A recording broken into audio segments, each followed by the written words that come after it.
The lunchtime crowd buzzed in the crowded mall food court, a mix of laughter, chatter, clattering trays, and the occasional shout from excited teenagers, but no sound cut deeper than the sudden splatter of a thick strawberry milkshake exploding across the chest of a quiet, broad-shouldered man sitting alone at a corner table, a man who hadn't said a single word to anyone since he arrived, the man everyone would soon realize was the wrong person to mess with, yet the bully standing over him, a tall, loud, overconfident troublemaker named Rick, who lived off humiliating weaker targets for entertainment, had no idea that the guy he just drenched wasn't just any stranger, but a retired Navy SEAL who had survived deserts, oceans, war zones, and nightmares Rick could never imagine. A man named Mason Hale, known among his team as the calm before every storm, the whisper before every mission, the last face enemies saw when they made the mistake of underestimating him. And as the milkshake dripped down Mason's shirt and pooled on the floor, Rick smirked, expecting fear, anger, maybe even tears, but the only thing he got was silence.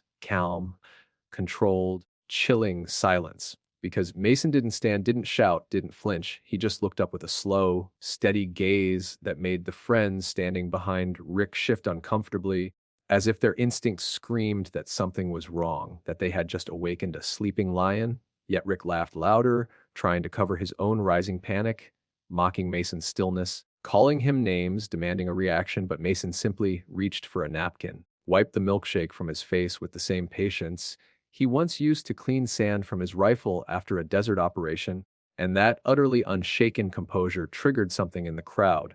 Whispers spreading, phones lifting to record, people stepping back because they sensed a shift in the air, the kind of tension that grows before a lightning strike. Finally, Mason stood slow and steady, towering over Rick not by height but by presence, a quiet storm of discipline and unspoken threat, and in a low, calm voice he said, "Is there a reason you needed my attention?"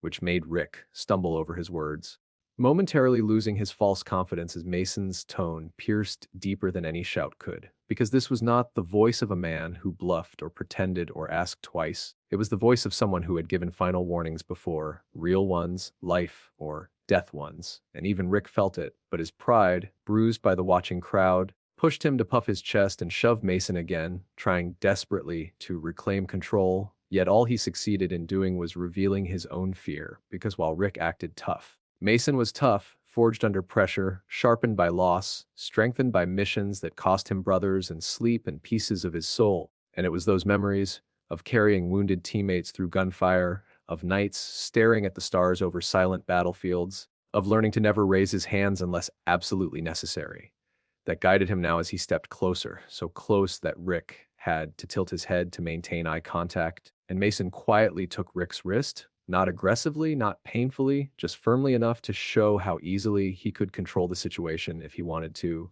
And with the softest, most terrifying calm, he leaned in and said, "You need to walk away now." A simple sentence that carried the weight of 1,000 unspoken truths, and Rick's friends immediately backed up, muttering excuses, their bravado dissolving as instinct screamed Rowan. Yet Rick, fueled by embarrassment, tried to swing, but before the punch could form, before the crowd could gasp, Mason pivoted, clean, precise, effortless, redirecting Rick's arm downward and guiding his momentum straight into the table, not hurting him, just humiliating him with his own clumsy aggression. And the crowd burst into murmurs as Rick lay there stunned, unable to understand how he had been disarmed so easily, so gently, without a single strike thrown by the man he attacked. And when Mason stepped back, giving Rick space to stand, his voice softened with a depth of empathy no one expected. "Kids bully because they're hurting. Grown men bully because they're lost. Which one are you?" And those words pierced deeper than any physical blow ever could, hitting the one spot Rick had spent years hiding, his own insecurity, his own quiet battles, the wounds he never admitted, the failures he masked with cruelty. And suddenly he wasn't angry anymore. He was exposed, stripped of the ego he used to protect himself. And the crowd watched in breathless silence as Rick's expression shifted from rage to confusion to shame. Because Mason didn't humiliate him by force, he humbled him with truth. Something no one had ever done before. Rick swallowed hard, the weight of his choices settling on his shoulders as he whispered a shaky apology, one that surprised everyone, including himself. And Mason simply nodded and handed him the last clean napkin on his table, a symbolic gesture that hit harder than any lecture, an invitation to do better, to be better. And as Rick stood there, trembling, He realized this encounter wasn't punishment, it was a turning point. The first time someone had seen through the armor of arrogance he wore to hide the fear of not being enough, and when he finally walked away, the crowd parted silently. Not out of fear of him, but out of respect for the man who didn't need violence to win. The man who proved that real strength is restraint, compassion, and the courage to confront darkness with light. And when Mason left the food court moments later, still calm, still steady, a few people thanked him, others watched in awe. But he didn't stay for praise or attention. He simply walked out into the sunlight, carrying with him the unspoken hope that maybe, just maybe, standing up without striking back had changed more than just the moment. Maybe it had changed Rick's entire path. And in that small, unexpected corner of an ordinary mall, a spilled milkshake became the spark for a story not about violence, but about transformation, about the power of a single act of controlled strength to rewrite someone's future, proving that sometimes the wrong person to bully is not dangerous because he will hurt you, but because he will show you the truth you've been running from, and that truth just might save you.